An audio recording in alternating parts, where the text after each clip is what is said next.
Lórúkọ Baba àti Ọmọ àti Ẹ̀mí Mímọ́. Àmín. Àdúrà òwúrọ̀.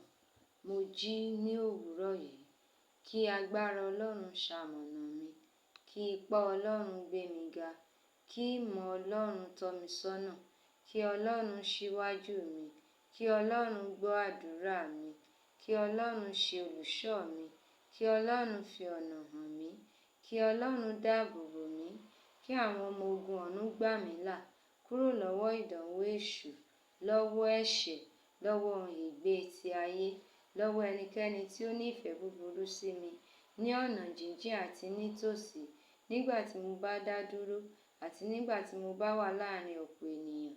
Kí Kristi wà pẹ̀lú mi, kí Kristi wà níwájú àti lẹ́yìn mi, kí Kristi wà nínú mi, kí Kristi wà lọ́wọ́ ọ̀tún àti lọ́wọ́ òsì mi, kí Kristi wà níbi ìsùn mi, ibi ìjí àti ibùjókòó mi, kí Kristi wà lọ́kàn àwọn tó ń ronú nípa mi, kí Kristi wà lẹ́nu àwọn tó ń sọ̀rọ̀ mi, kí Kristi wà lójú àwọn tó ń wò mí, kí Kristi wà létí àwọn tó ń gbọ́rọ̀ mi.